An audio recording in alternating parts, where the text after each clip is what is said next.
Hello students, आज की class में हम डिस्कस करेंगे 15 नए एक्सपेक्टेड क्वेश्चंस। जैसा कि हम सब जानते हैं कि हम लोग सीरीज पढ़ रहे हैं 1 डे 1 चैप्टर सीरीज, यानी हर दिन हम एक चैप्टर डिस्कस करते हैं 10 से 15 मिनट के अंदर, जिसमें कंप्लीट चैप्टर डिस्कस हो जाता है। फिलहाल क्लास 12th के हम चैप्टर कर रहे हैं ताकि CUET वालों के लिए भी वो हो जाए, एंड री नीट का तो फोकस है ही हमारा।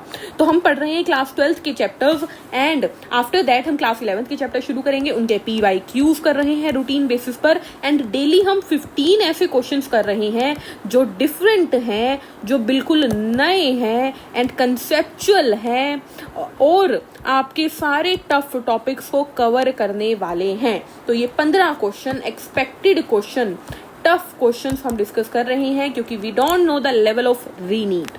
सो स्टूडेंट्स, देरी ना करते हुए शुरू करते हैं आज की 15th क्वेश्चन को। तो हेलो नमस्ते, आई एम दीपाली गोयल। स्वागत है आप सभी का, आप सभी के अपने चैनल साइंस मैजिक पर। चलिए, पहला क्वेश्चन हमारे पास देखिए, given below are 2 statements. 2 statement दी हुई है हमारे पास, देख लेते हैं क्या क्या स्टेटमेंट है हमारे पास। Just a second. Yes, the crossing over is an enzyme mediated process. बात बिल्कुल सही है कि क्रॉसिंग ओवर जो होती है, व्हाट इज क्रॉसिंग ओवर? देखो, क्रॉसिंग ओवर होता है जब हम 2 होमोलोगस क्रोमोसोम के बीच में क्या कर दे, जेनेटिक मटेरियल का एक्सचेंज कर दे। जब 2 होमोलोगस क्रोमोसोम के बीच में जेनेटिक मटेरियल एक्सचेंज होता है, उसी को हम क्रॉसिंग ओवर कहते हैं, और वो एक एंजाइम मीडिएटेड प्रोसेस है। कौन सा एंजाइम? तो आपको ध्यान रखना है, रिकॉम्बिनेज एंजाइम यहाँ पर यूज होता है। तो स्टेटमेंट है करेक्ट, स्टेटमेंट 1 है करेक्ट। स्टेटमेंट 2 क्या बोल रही है? The enzyme involved in the crossing over is lies. तो अभी मैंने बताया एंजाइम रिकॉम्बिनेज होती है, तो स्टेटमेंट 2 हो गई गलत। Statement 1 is correct and statement 2 is incorrect. Option C will be the right answer. Question number 62 पे चलते हैं। ये क्या बोल रहा है? ऑर्गेनेली एक्स, इसने 3 ऑर्गेनेली की बात की है, एक्स वाई जेड। एक्स के ऊपर राइबोसोम है, ठीक है, और हमें पता है सिर्फ और सिर्फ RER के ऊपर राइबोसोम होते हैं, तो एक्स हमें कहीं कहीं एंडोप्लाज्मिक रेटिकुलम लग रही है, ठीक है। Organelle X and organelle Y together give rise to organelle Z. याद है RER, इसको ER बोल देती हूँ मैं। ER गोल्गी बॉडी के साथ मिलकर लाइसोसोम बनाती है। ER में से कुछ हार्मोन्स निकलते हैं, कुछ एंजाइम्स निकलते हैं, वो गोल्गी बॉडी उसको कवर कर देती है, पैकेज कर देती है, एंड देन लाइसोसोम बना देती है, ठीक है। अब कंफर्म कर लेते हैं, which is often refer to a suicidal bag. Suicidal bag कौन है? लाइसोसोम। तो सीधी सी बात है, एक्स क्या है? Endoplasmic reticulum. वाई क्या है? Golgi body. एंड जेड क्या है? लाइसोसोम। अब ऑप्शन पढ़ते हैं। Organelle X take part in the formation of protein. Organelle X जो है वो, अच्छा बिल्कुल ठीक है ये पॉइंट। अच्छा, सिलेक्ट द इनकरेक्ट ऑप्शन पूछा है इसने, ठीक है, तो ये पॉइंट तो ठीक है, आंसर ये नहीं होगा। Organelle Z is bound by single membrane, बिल्कुल ठीक है, सिर्फ माइटोकॉन्ड्रिया और क्लोरोप्लास्ट डबल मेम्ब्रेनस होते हैं, बाकी सब single membranous. Organelle Y is the main site of cellular respiration, गलत है ये पॉइंट। वाई क्या है? गोल्गी बॉडी, और सेलुलर रेस्पिरेशन कौन करता है? माइटोकॉन्ड्रिया। तो आंसर आ गया option C. Organelle Z is involve in autophagy. Autophagy मतलब किसी चीज को अपने आप फैगी, खा जाना, ठीक है। हमें पता है उसके अंदर एंजाइम्स होते हैं, तो वो खाने का ही काम करती है, तो option C will be the right answer. Question number 63 देखते हैं। Which transport protein enable glucose transport into the cell. वो कौन सा प्रोटीन है जो सेल के अंदर ग्लूकोज पहुंचाता है? तो आंसर जाएगा GLUT4। GLUT4 क्या है? GLUT4 इज द प्रोटीन जो कि क्या करता है? फैसिलिटेटेड डिफ्यूजन करवाता है, फैसिलिटेटेड डिफ्यूजन करवाता है, यानी कि किसी का सहारा लेके अंदर भेजना, कंसंट्रेशन ग्रेडियंट के अकॉर्डिंग देखकर, ठीक है। तो मसल सेल और फैट सेल के अंदर ग्लूकोज को एंटर कौन करवाता है? GLUT4 protein. अगला क्वेश्चन देखते हैं। The non living characteristic of a virus is. Virus की नॉन लिविंग कैरेक्टरिस्टिक्स क्या है? तो it can multiply only inside the host, ये नॉन लिविंग कैरेक्टरिस्टिक तो नहीं है। It can cause disease in the host, नहीं। इट कैन को अंडरगो म्यूटेशन, नहीं। इट कैन बी क्रिस्टलाइज्ड, बिल्कुल ठीक है। उसको क्रिस्टल की फॉर्म में इसीलिए बनाया जा सकता है क्योंकि वो क्या है?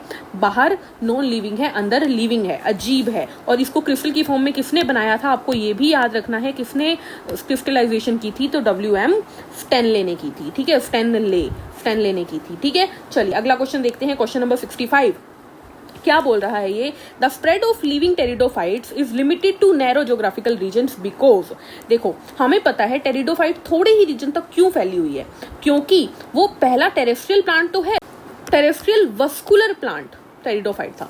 तो देखो, हमें पता है कि सबसे पहले टेरेस्ट्रियल वस्कुलर प्लांट टेरिडोफाइट बना था, लेकिन टेरेस्ट्रियल होने के बावजूद भी इसको फर्टिलाइजेशन के लिए पानी चाहिए, और इसी वजह से ये पानी के आसपास ही मिलता है, ठीक है। तो requirement of water for fertilisation की वजह से ये थोड़ी जगहों पर फैला हुआ है। And also absence of stomata and also gametophyte जो होता है इसका, उसको कूल, डैम्प और शेडी प्लेस चाहिए ग्रो करने के लिए।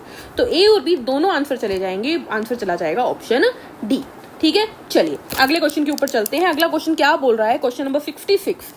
स्टेटमेंट 1 बोल रही है कि cymose inflorescence has basipetal order of flowers. बिल्कुल ठीक है, साइमोस के पास बेसिपिटल होती है। देखो बेसिपिटल क्या होती है कि जो ओल्डेस्ट फ्लावर होता है वो टॉप पे होता है, सेंटर पे होता है, और यंगेस्ट फ्लावर जो होते हैं वो पेरीफेरी पे ग्रो कर जाते हैं। ये तो हो गया साइमोस। और अगर हम बात करें रेसिमोस की, तो रेसिमोस में क्या होता है, रेसिमोस में उल्टा होता है, ठीक है। तो इसके अंदर हम देख लेते हैं सिंपल सी बात कि cymose inflorescence has basipetal order of flower, बिल्कुल ठीक है, इसी को बेसिपिटल ऑर्डर कहते हैं। In cymose inflorescence main axis is limited in growth, बिल्कुल ठीक है, पहले ही फ्लावर ने आगे अपनी ग्रोथ रोक दी, पेरीफेरी पे फिर ग्रोथ होगी, इसी को ही हम साइमोस इन्फ्लोरेसेंस कहते हैं। दोनों ही स्टेटमेंट ठीक है, both statement are correct. Option C will be the right answer. Question number 67 देखते हैं।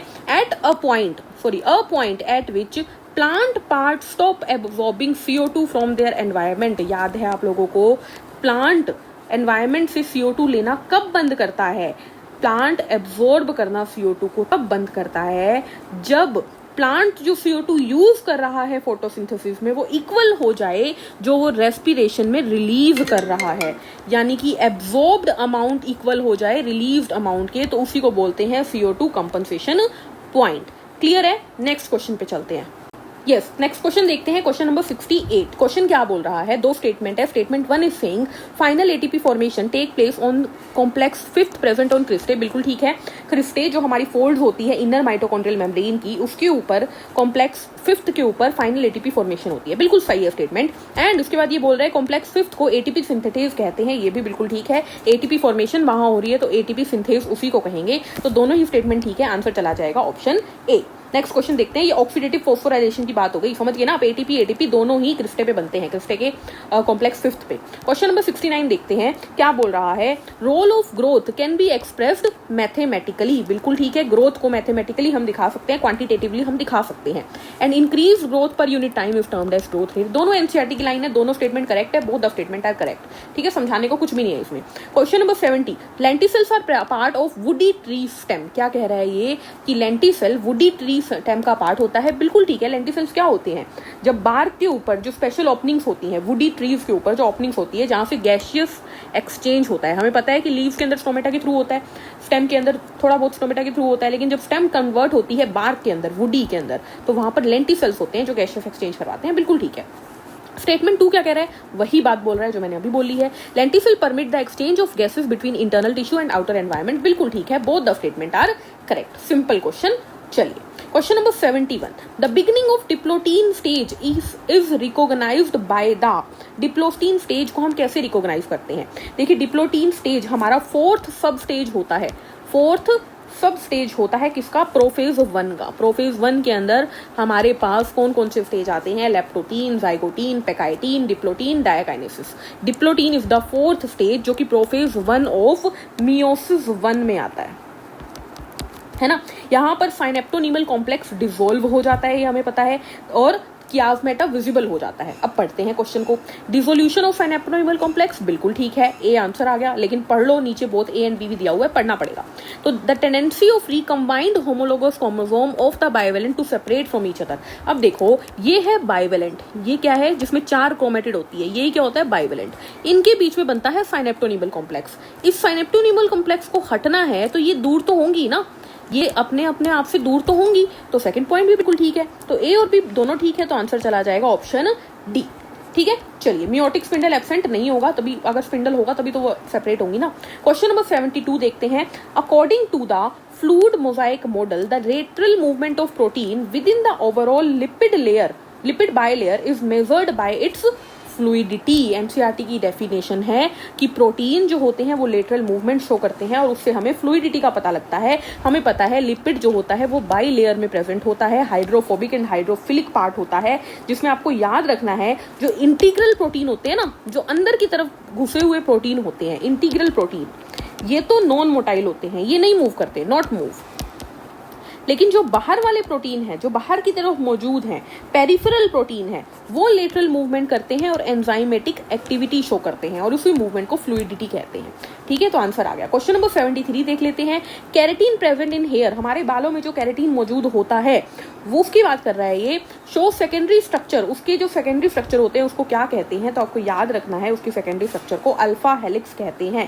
क्या कहते हैं? Alpha helix. ये सेकेंडरी स्ट्रक्चर होता है किसका? प्रोटीन का। ठीक है, सेकेंडरी स्ट्रक्चर को अल्फा हेलिक्स कहते हैं। अगला देखते हैं क्वेश्चन नंबर 74 हमारे पास क्या है। All the following statement regarding basidiomycetes are correct except. Basidiomycetes की बात कर रहा है, पढ़ते हैं चारों स्टेटमेंट और बताते हैं कि कौन सी इनकरेक्ट है। एक्सेप्शन पूछिए ना, तो 3 सही है, 1 गलत है, हमें देखना है कौन सी गलत है। Mycelium is branched in septate, बिल्कुल ठीक है, माइसीलियम में ब्रांच होते हैं। देखो हमें पता है कि हाइफे बनते हैं, जो एसेक्सुअल स्पोर्स होते हैं उनसे स्ट्रक्चर बनता है हाइफे, और हाइफे को गुच्छ को हम माइसीलियम कह देते हैं। तो माइसीलियम ब्रांच होता है, सेप्टेट होता है। Asexual spores and vegetative reproduction are generally not found, ये हो गया गलत। बेसिडियोमाइसिटीज में एसेक्सुअल स्पोर और वेजिटेटिव रिप्रोडक्शन मिलती है। सेक्स ऑर्गन्स आर एब्सेंट, बिल्कुल ठीक है। Basidiospores are exogenously produced on the basidium, बिल्कुल ठीक है। आंसर आ गया ऑप्शन बी।